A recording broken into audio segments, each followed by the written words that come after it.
Bismillahirrahmanirrahim. Assalamualaikum warahmatullahi wabarakatuh.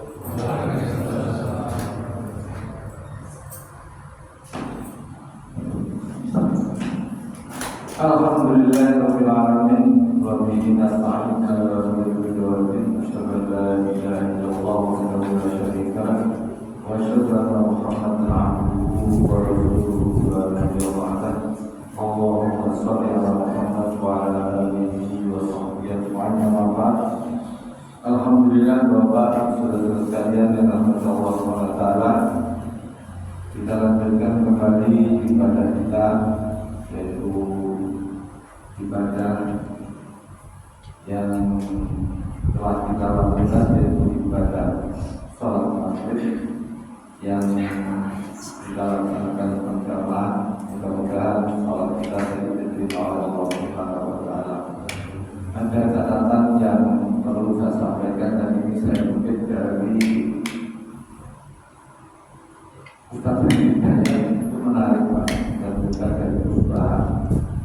Ada catatan yang mungkin Bapak pernah sudah saya sampaikan. Ternyata Bapak dan saudara sekalian, perbuatan baik, sholat perbuatan baik, tapi ternyata juga mengandung kesalahan. Perbuatan baik yang perbuatan baik itu mengandung kesalahan. Kesalahan di mana-mana. Kalau sholat ukurannya kan khusyuk, dan ternyata kita tidak khusyuk. Kemudian sholat itu tidak ingat apa-apa kecuali Allah. Ya ternyata kita ini pas sholat ingat yang selain Allah. Apakah itu kondisinya atau apakah macam-macam. Oleh karena itu Bapak dan Saudara, perbuatan baik saja masih mengandung kesalahan, apalagi perbuatan salah. Maka Bapak dan Saudara, salah satu di antara hikmah kenapa Rasulullah SAW ketika pada saat mengajarkan kepada umat itu untuk beristighfar, salah satunya ada rasa takut yang kemarin saya sampaikan, ada rasa takut yang kalau sholat saya tadi tidak diterima oleh Allah Subhanahu wa Ta'ala, kemudian kita mohon ampun agar supaya sholatnya diterima. Itu apa? Bahasan kita itu bahasan tentang wajib dan tawaf yang kemarin juga saya sebut sedikit. Bapak dan saudara sekalian yang dirahmati Allah Subhanahu wa Ta'ala, memperjelas apa yang saya sampaikan tadi, saya tidak menginginkan kita semua seperti para sahabat Nabi. Dalam umat akhir zaman itu tidak ada umat Islam atau top berfoto. Apalagi yang tadi saya sampaikan, tiru sahabat Nabi yang mengganggu saja hubungan dengan Allah dan sahabat. Itu banyak Pak, kisah-kisahnya dengan sahabat Nabi juga bisa sahabat Nabi. Ada sebagian mengatakan Umar bin Khattab, ada sebagian lain itu, tapi walau alam dengan kisah saja. Bahwasanya ada seorang sahabat Nabi ketika itu panen kurma.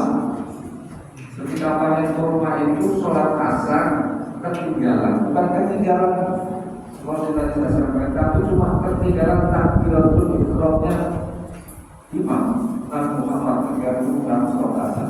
Hanya ketinggalan takbiratul ihram imam, itu nyeselnya setengah mati Pak. Akhirnya kurma-kurmanya dibakar.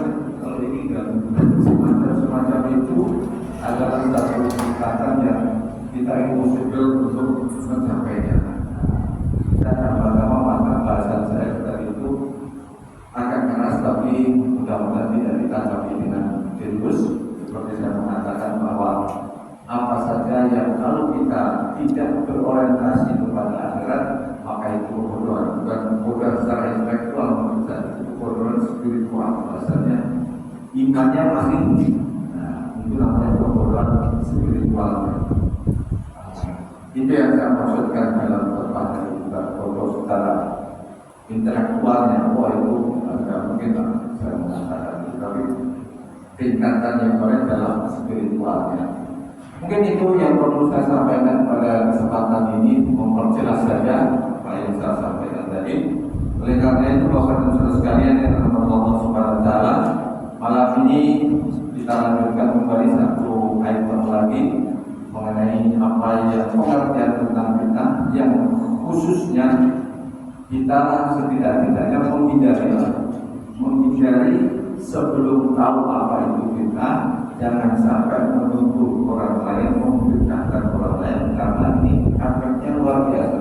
Baik yang melakukan bid'ah maupun yang menuduh bid'ah itu ada efek yang tidak ringan dan tidak ringan. Contoh, orang yang menuduh bid'ah, orang yang menyesatkan orang lain, ketika ternyata dia itu bukan sesat atau menurut itu omongan tadi Bali itu muter-muter dulu, begitu apa itu dulu, begitu tidak dia muter-muter lagi di apa di langit gitu. Kemarin di dalam hadis riwayat Muslim pernah saya sampaikan, jangan mengumpat, jangan itu karena salah satunya itu suka panggilan, kemudian dicari dulu, tidak ternyata bukan ahli bid'ah. Nah itu akan kembali ke dirinya, itu yang salah satunya. Dan juga bagi pelaku bid'ah itu juga jangan menganggap remeh, pelaku bid'ah itu berbahaya sekali. Salah satunya diantaranya itu ibadahnya tidak diterima. Kalau memang betul-betul ini memang betul bid'ahnya itu memang nyata ya bisa diterima. Nah, ini banyak sekali pelaku-pelaku yang baik yang melakukan bid'ah maupun yang menuju bid'ah, kalau sama-sama nggak usah macam-macam itu juga biasa saja. Apakah ini yang perlu saya sampaikan Bapak Ibu sekalian, sehingga tidak ada gonjang-gonjangan. Saya khawatir seperti yang saya sampaikan dalam pertemuan-pertemuan yang lalu, yang kemarin saya mencontohkannya, contoh yang kemarin niatnya bahwa ketika usoli pada itu bid'ah itu pada Rasulullah itu sesat. Karena memang pengertian tentang niat saja dia tak pernah belajar, sehingga seolah-olah apa yang dikatakan orang usoli itu niat. Karena dalam bahasanya nggak ada usoli itu niat, tidak ada. Itu adalah namanya lapang niat. Saya sampaikan itu lapang niat saja, bukan niat. Niat itu adalah hal-hal yang yang semestinya kita harus belajar terus, sehingga hal-hal yang berkaitan apalagi membuat gesekan-gesekan yang sama-sama tidak ngerti, akhirnya lucu kalau saya berbicara. Baik Bapak dan Saudara sekalian yang dirahmati Allah SWT, kita lanjutkan kembali kemarin sampai dengan pengertian bid'ah secara lugawi. Nah sekarang bahasan bid'ah secara istilahi, Bapak dan Saudara sekalian, ini saya kutip dalam Satibi, ini dari membantu hadis ada dalam kitabnya Al-Isom, itu terkenal bersuara keras tentang pengertian bid'ah.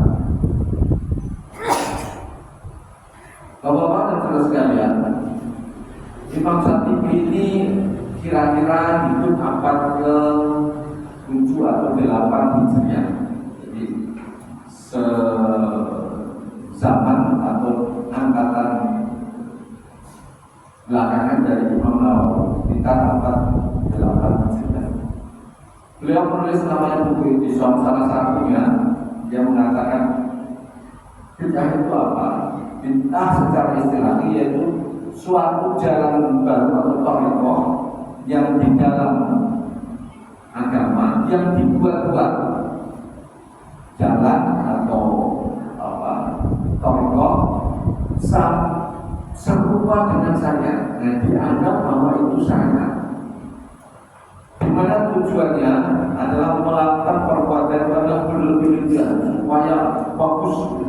Pokoknya saya melakukan ini serupa dengan saya, dan perbuatan itu supaya dianggap bagus, berlebihan dalam takwal kepada Allah.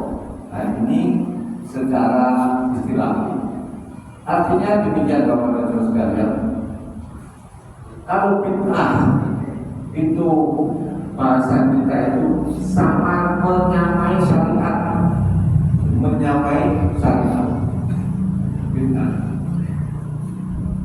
Oleh karena itu hal yang baru ketika umpamanya dulu di zaman Rasulullah SAW, sholat itu ada 5 waktu yang wajib, 5 waktu. Kemudian Bapak dan Saudara sekalian, karena jaraknya terlalu jauh, jaraknya terlalu jauh antara sholat subuh dengan Bapak terlalu jauh. Kemudian dia membuat sholat tersendiri antara sholat subuh dan sholat zuhur, umpamanya qoblal zuhur, sholat qoblal zuhur sebelum zuhur akan masuk 4 rakaat atau 5 rakaat atau 10 rakaat. Perbuatan ini ada sebagian mendekatkan diri kepada Allah. Yang ini jangan terlalu jauh itu belum kan sudah. Oleh karena semacam inilah agar supaya karena dia pengen supaya lebih dekat dengan Allah. Karena berlebih-lebihan rasanya berlebih-lebihan. Maka inilah yang kemudian oleh sepakat para ulama, inilah yang disebut bid'ah dolalah, bid'ah yang sesat. Menyerupai sama-sama 4 rakaat, kemudian dia mengingatkan bahwa ini adalah supaya dekat dengan Allah. Sholat itu jawaban ini membuat saya inilah disebut bid'ah. Tidak ada tuntunan Rasulullah. Kecuali bahwanya sholat buka beda dengan sholat buka sholat ayat 4 ini semacam inilah yang dinamakan bid'ah dolalah, menyerupakan apa yang baru yang tak pernah diajarkan Rasulullah itu diserupakan dengan syariat agama. Kemudian Bapak dan Saudara sekalian, dalam bahasan lanjutan daripada pemahaman secara istilah, kemudian ada beberapa kasus terutama orang-orang Jawa ini biasanya nambah-nambahnya paling suka orang Jawa. Contoh nikah ini banyak, ada ketentuannya, ada spesifikasinya. Nah, kemudian ketika nikah, sebelum nikah, namanya ketika pemanten menginjak telur, dan kemudian macam-macam. Apakah itu menyerupai syariat nggak? Umpamanya, contohnya kalau injak telur supaya dengan keyakinan bahwa nanti supaya anaknya cepat punya anak, apa hubungannya? Kemudian kalau umpamanya doa kawin ya, lupa ngasih kata bujur, itu dengan keyakinan nanti supaya rezekinya ngalir terus. Kalau ada keyakinan seperti itu, Bapak dan Saudara, itu namanya membuat hal baru dalam pernikahan. Nah, itu namanya kalau ada keyakinan. Namun demikian, Bapak dan Saudara sekalian, apakah ini termasuk syariat atau tidak? Syariat atau tidak? Kalau tidak merupakan syariat, tadi sampaikan oleh Pak, itu hanya budaya, tradisi, tidak ada keyakinan sama sekali bahwa itu adalah agar supaya tadi saya sampaikan agar supaya berkembang, itu tidak ada hubungannya, hanya sekedar budaya yang biasa saja. Contoh, kalau memang itu dianggap budaya, kira-kira kalau itu ditinggalkan dosa enggak? Tidak berdosa.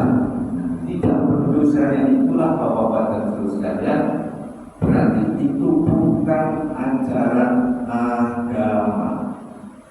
Maka dari sini tidak masuk kategori bid'ah, karena bid'ah itu harus ajaran agama. Tidak ada kaitannya dengan adat istiadat yang kemarin saya sampaikan. Ada 2, yaitu khusus tentang agama, dan kemudian ada istilah agama itu ada yang usul, yang pokok, kemudian ada yang furu, ada yang cabang. Nah, ini perlu saya sampaikan hal yang demikian, maka bahwa tidak serta merta apa yang kita saksikan juga tidak sesuai dengan ajaran agama disebut bid'ah, dan kemudian kategorinya dhalalah. Itu harus dibedakan demikian. Jadi Bapak tentukan ciri daripada kenapa itu. Ini mau saya tulis apa? Ditulis juga apa namanya berefek, ditulis itu menjelaskan.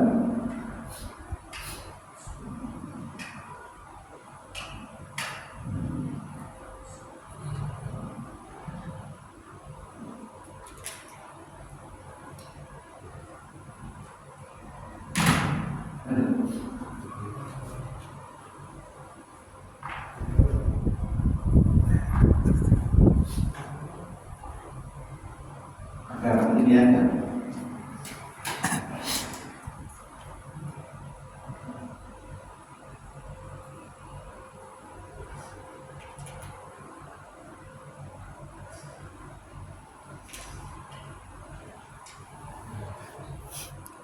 Istilah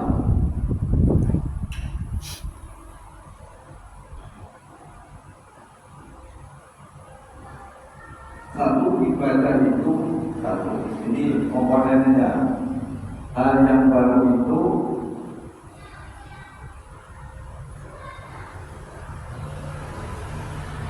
menyerupai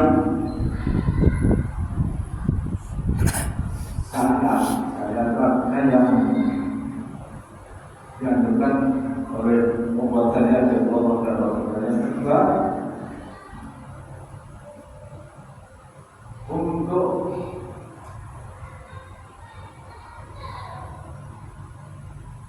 berlebih-lebihan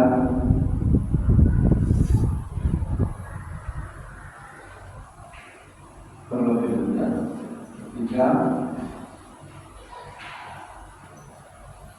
apa tadi mungkin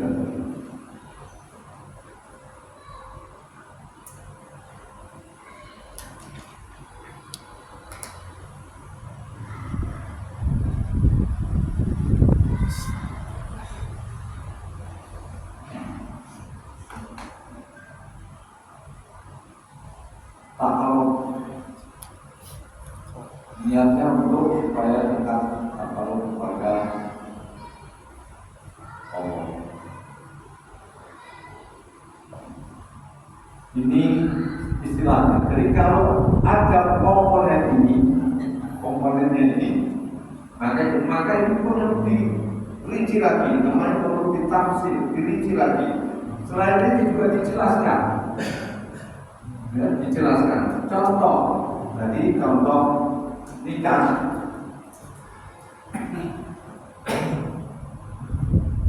Nikah, kemarin disebutkan nikah ada syarat hukumnya kan kemarin, ada cara-caranya, ada syarat dan hukum. Kemudian ketika ada sudah itu ada namanya adat istiadat.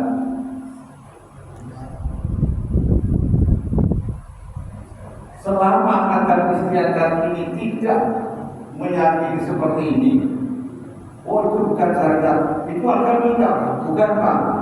Kalau kita mengatakan itu bukan agama, oh itu berlebihan enggak, biasa saja. Artinya kemudian takut kepada Allah enggak, kalau ciri khas dalam menyukai agama ini. Kalau itu dilakukan dapat pahala, kalau ditinggalkan mendapat susah.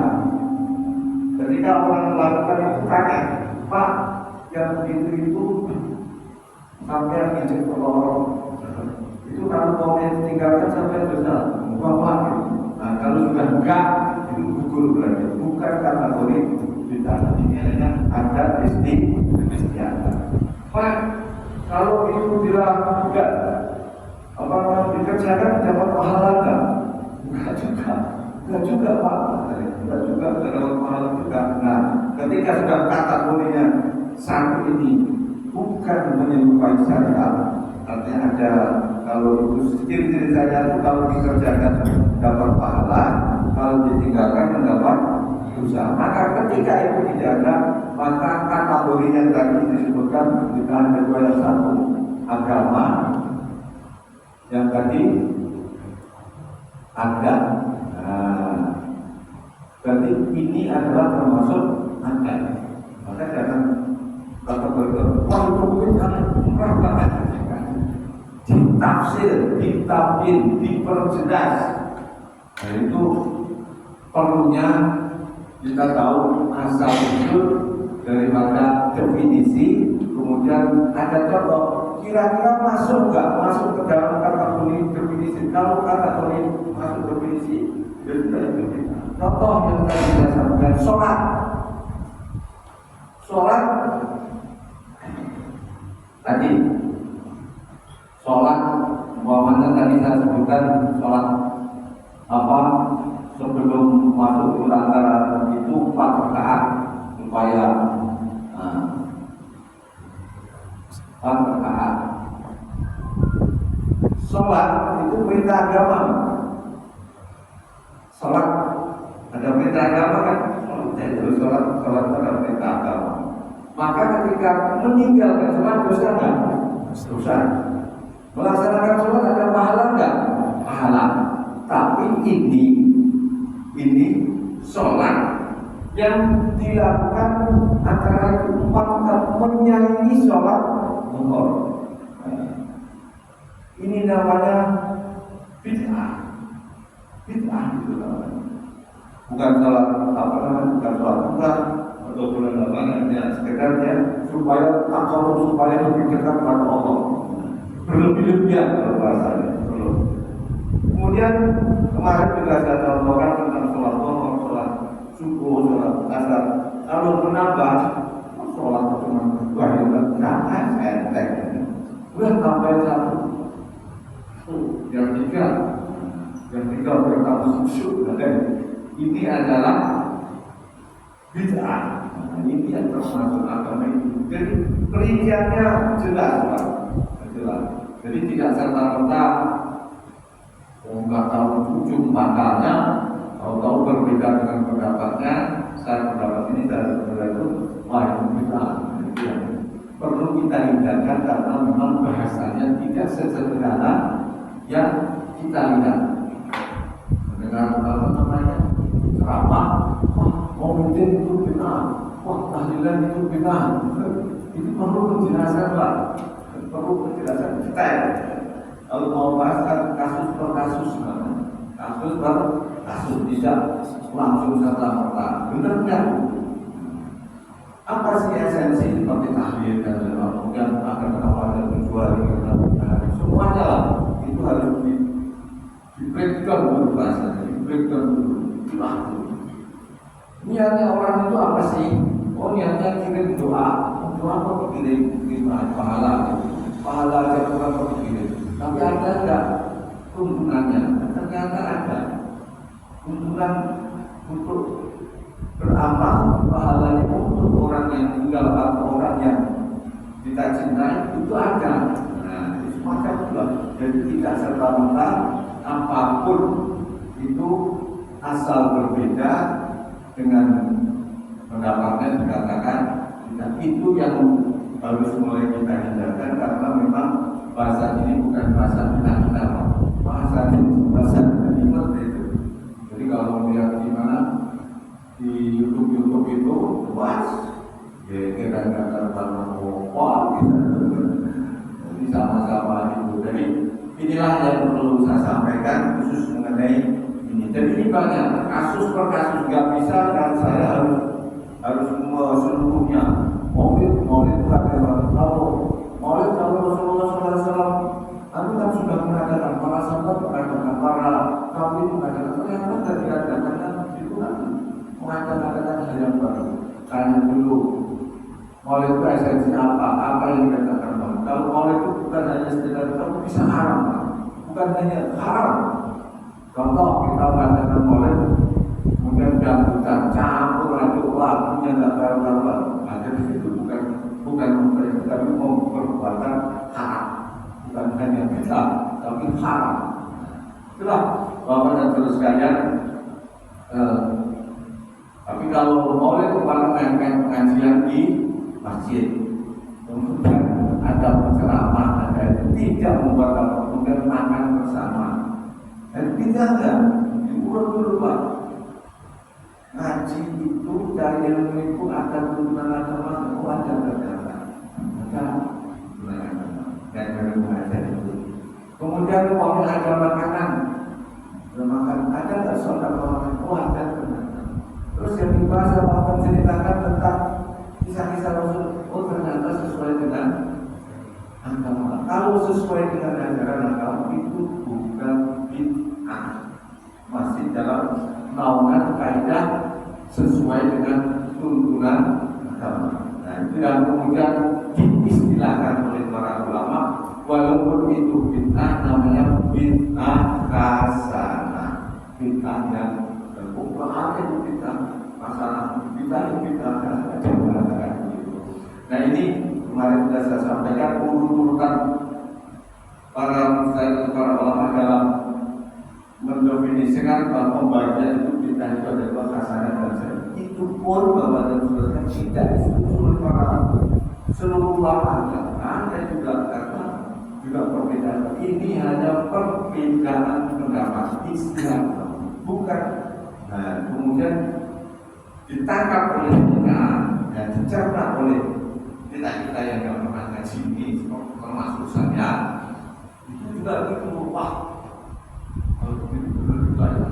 Kalau kan bahasanya Nabi pernah mengerjakan agama, lalu itu Nabi bisa nggak kira-kira mengerjakan? Bisa saja. Kenapa Nabi bisa nggak mengerjakan? Dan itu bahasa-bahasa itu namanya lebih tidak berdasarkan kaidah-kaidah usul ini. Jadi ulama itu memperoleh apa namanya kaidah itu ada urutannya, bukan teori logika. Kalau logika ya itu akhirnya nggak ada. Di setiap itu pernah nggak Nabi mengatakan pernah atau enggak? Kalau tak pernah, kira-kira Nabi bisa nggak melakukan? Kenapa Nabi nggak melakukan? Kalau itu baik, kamu juga pasti melakukan. Nah, ya, kan cuma logika, tapi tidak demikian dalam membuat suatu hukum. Nah, hukum itu tidak berdasarkan logika, tapi berdasarkan dalil. Nah, ini yang perlu kita pahami. Dan sekali lagi Bapak dan Saudara, hal yang demikian adalah kasuistis, kasus per kasus, tidak bisa seluruhnya ya. Dan memang ada yang melakukan nyata. Contoh puasa Bapak dan Saudara sekalian sering ini di dalam percakapan ilmu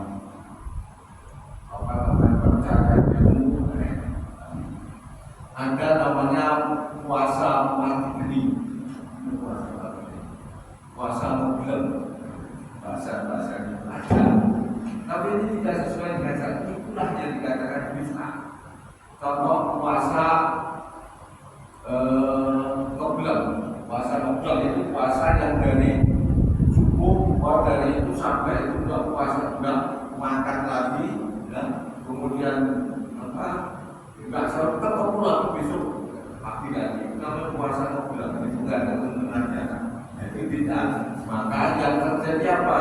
Dia sakti dalam dia mencari kesaktian, tapi kesaktian dari iblis. Bedanya dukun itu Pak. Saya pernah alami dukun itu namanya. Dukun itu sama-sama luar biasa kesaktiannya. Momennya nggak tegas atau bisa nyantet dan lain sebagainya, itu cara-cara yang dilakukan sesuai dengan syariat agama. Nah ini yang perlu dipahami. Jadi sama seperti itu yang terjadi memang niatnya tersampaikan, maunya dia ingin sakti, buat tegas dibaca puasa sampai memang benar dia dibaca tegas, tapi bukan dari agama. Itu iblis yang setan itu membuat dia kebal. Namun demikian kita ini akhirnya gagal paham dalam bahasa sekarang, gagal paham sehingga itu dari Allah, dari Allah Subhanahu wa Ta'ala. Hal yang Maka pemerintah hati-hati satu dalam mensikapi hal yang demikian harus secara tafsir dan tabir. Tafsir itu artinya dipilah-pilah, kemudian setelah dipilah-pilah dijelaskan, tabir namanya, kemudian ditakdir. Takdir itu ada kategorinya, Pak. Namanya ini apa kalau dalam bahasa Indonesia di apa namanya takdir itu dibatasi lah, nggak kemana-mana. Kalau bahasanya tentang biografi ya khusus biografi, jangan melarang kemana-mana. Bahasa sama seperti halnya yang demikian. Mungkin itu Bapak dan Saudara sekalian penjelasan terakhir saya. Jadi sebagaimana yang disampaikan Imam Syafi'i, selama dia itu tidak menyerupai syariat dan kemudian tidak berlebihan dan kemudian dalam berlebihan supaya takar kepada Allah supaya lebih, nah itu yang dinamakan bid'ah benerannya itu bid'ah benerannya. Hal yang lain itu banyak dalam artian kasuistis itu ada masalah ini juga harus diperjelas dulu, dan kemudian masuk ke kategorinya. Kalau masuk ya bid'ah. Yang saya contohkan ada istiadat yang tadi kalau dari kata betul mungkin kalau dan sebagainya, selama dia meyakini bahwa itu hanya kelengkapan daripada agar jalan, tidak meyakini bahwa itu nanti mempengaruhi keturunan dan lain sebagainya, mempengaruhi rezeki atau kemudian kalau nggak ditinggalkan, kalau ditinggalkan nanti sial, semua itu kira-kira. Jadi itu bahasanya Bapak dan Saudara sekalian. Kalau mau ingin gambaran secara global ini pengajian dan sekali lagi Bapak dan Saudara sekalian, dalam memperinci, dalam menyampaikan seseorang itu pelaku bid'ah dan tidaknya itu harus dirinci. Karena apa? Karena sebagian ulama memberikan batasan-batasan yang tadi saya mengatakan takyid tadi, ada tafsir, ada tabir, ada takyid. Ada takyid juga, selama takyidnya dibatasi. Kalau itu baik namanya bid'ah dalam takyid hasanah. Kalau yang ketiga itu namanya bid'ah sayyi'ah, itu yang menolak. Itu batasan-batasan. Jadi tidak serta-merta langsung Pak, terus kalau itu sudah terima sesuai dengan pemahamannya kan? Kalau bahasa yang berintern lana akmaluna walakum akmalukum. Kalau bahasa lain agama itu namanya lakum dinukum waliyati. Tapi kalau dalam soal-soal perbedaan pendapat itu namanya lana akmaluna walakum akmalukum. Apa yang kamu jalankan itu adalah amalan sendiri, dan bagi kamu adalah amalan kamu. Ya udah, itu yang dinamakan dikembalikan kepada Allah dan Rasulnya. Lupa kalau ada perbedaan itu harus kembali ke persoalannya, bahwa perbedaan itu juga dari karena pemahaman dari kaidah Al-Quran dan juga hadis. Gimana mau membalikan?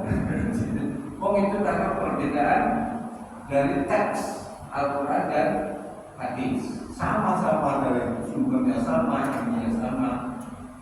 Bagaimana caranya? Yaitu tadi lana amalna walakum amal. Pekerjaan saya, amalan saya, amalan saya sendiri, amalan kamu silakan saja. Itu yang terbaik. Tidak usah kadang-kadang, tidak usah kotor-kotor.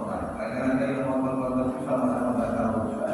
Kalau yang sudah tahu ya biasa saja, biasa.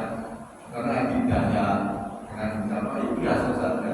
Mau diwujud kayak apa? Ya biasa saja. Karena kita tahu kapasitasnya besar juga demikian. Jadi hal yang tingkatannya juga beda, tapi yang namanya kalau ibaratnya prajurit ya, apa dia ya, prajurit apa, ratu atau raja disegel sedikit ya, maka nah ini kelas-kelas kita itu baru ratu, semua ratu. Itulah bapak-bapak sekalian, kembali mungkin ini bahasa terakhir, insya Allah besok mengingat ke bahasa yang lain. Sampai di sini saya nggak menginginkan bapak harus ngerti, tapi setidak-tidaknya tahu arah jalurnya. Oh yang dulu dibilang mungkin artinya itu jadi harus ada apa tadi tafsir. Tafsir itu ada dua per tiga, tafsir itu namanya dirinci. Kemudian tabir itu ada perjelas. Kalau sudah dirinci harus dijelaskan. Dijelaskan pun harus ada takyid namanya. Itu ada batasan. Nah, mungkin itu bapak-bapak sekalian bahasan-bahasan yang sekedar tahu saja proses apa itu bid'ah. Mudah-mudahan pas mengajar tentang wawasan akhirnya bisa memahami dan tidak marah dan sebagainya biasa saja. Akhirnya apa yang terjadi? Lana amalna walakum amal bagi saya adalah amal saya, bagi kamu adalah amal kamu. Ya, mungkin itu ada yang ini silakan kalau ada ini Pak. Ya. Assalamualaikum warahmatullahi wabarakatuh. Waalaikumsalam. Jamaah sekalian, kita itu jangan suka terbentur dengan arti dengan kalimat bid'ah. Setelah penjelasan pada malam hari ini, setelah ada penjelasan pada malam hari ini, harus bisa memilahkan. Jadi jangan sampai kita melakukan bid'ah yang dolala sesat. Artinya ibadah syariat Islam yang diada-ada untuk yang berlebihan untuk mendekatkan diri kepada Allah, itu bid'ah dolala sesat itu. Yang sering disampaikan dalam mukadimah oleh pada penceramah, ya, bid'ah dolala bid'ah itu yang menakutkan. Kalau kaitan dengan ibadah, oke, kita tinggalkan itu, jangan. Tapi ternyata ada bid'ah hasanah, yaitu bid'ah yang tradisi. Seperti dijelaskan, satu tradisi dalam pernikahan, peringatan Maulid Nabi, yang di situ ada manfaatnya, jelas-jelas itu bukan ibadah, ya, bukan ibadah, dibolehkan. Jangan dikatakan bid'ah, sehingga umat Islam itu jangan dibenturkan dengan bid'ah seakan-akan dua-duanya adalah dolalah. Jadi kalau yang hasanah itu yang menyangkut tradisi yang memang yang dilakukan oleh umat mungkin Hindu, mungkin agama lain, yang juga dilakukan oleh umat Islam. Nah, yang terjadi ya seperti tadi, mau pernikahan ada istilah nginjak telur, ya kan, terus berbagi apa namanya ayam yang sudah dibakar juga bingung ya. Yang punya mindset bahwa kalau terus menjatuhkan apa namanya dalam bidadari ini lah sebelum pernikahan biasanya. Nah, itu satu tradisi. Tapi kalau keyakinan itu adalah syariat Islam, ya udah dolalah, ya, bid'ah itu. Nah, ini harus dibedakan, Pak. Jadi pesan saya adalah jangan terbawa arus kalau ada orang mengatakan bid'ah, ya, pasti dolalah. Enggak. Bid'ah bisa yang hasanah, artinya bid'ah yang tradisi yang dibolehkan.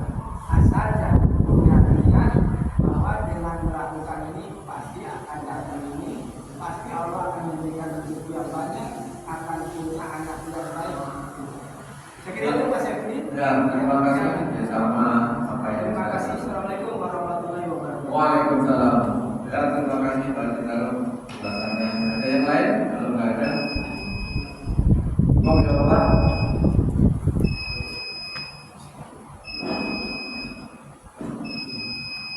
Mungkin itu perlu saya sampaikan terakhir bahwa tentu sekalian bahwa apa yang Bapak paham tadi, ya itulah. Tapi bahasa kita bukan berarti kita bukan itu mengelola. Kalau yang memang kalau itu bahasanya panjang Pak, yang kita mengelola itu panjang banget Pak. Jadi seperti kata pendeta yang akhirnya dikendali dalam hadis itu memang kita yang tulangan tadi yang masuk ke atas baca itu yang bukan tulangan. Itu dari teksnya, bahasan teks. Kalau bawa contoh kata bulu berarti semua itu benar. Ternyata dalam bahasa Arab bulu, buli, setiap itu ada kaidahnya. Setiap bahasa itu pasti ada yang sintaksis. Pokoknya kalau yang ini saya sampaikan nanti bukan. Pokoknya itulah kira-kira. Jadi mungkin itu Bapak dan Saudara sekalian semakin saya menjelaskan hal yang berkaitan dengan uslub itu artinya kata bahasa yang ada di hadis semakin pokoknya ini saya ambil dari ujung-ujungnya saja. Mungkin itu Bapak-bapak semuanya, jadi saya tidak menghendaki seperti apa yang saya ketahui, tapi minimal bahwa juga kan mengetahui seperti yang disampaikan Pak tadi. Ya udahlah, memang silakan saja. Tapi kalau memang perlu penjelasan dijelaskan kepada orang yang mengerti atau dijelaskan yang pengen mengerti. Itu yang perlu. Karena kalau nanti di forum begini terjadi perdebatan, pertengkaran, ada jawab pada karena cuma masalah ini saja. Jadi itu mungkin itu Bapak dan Saudara masih kita tutup kajian kita ini dengan membaca doa, berdoa masing-masing dan kemudian kita dengan kajian dengan kolaborasi. Allahumma la ilaha illa anta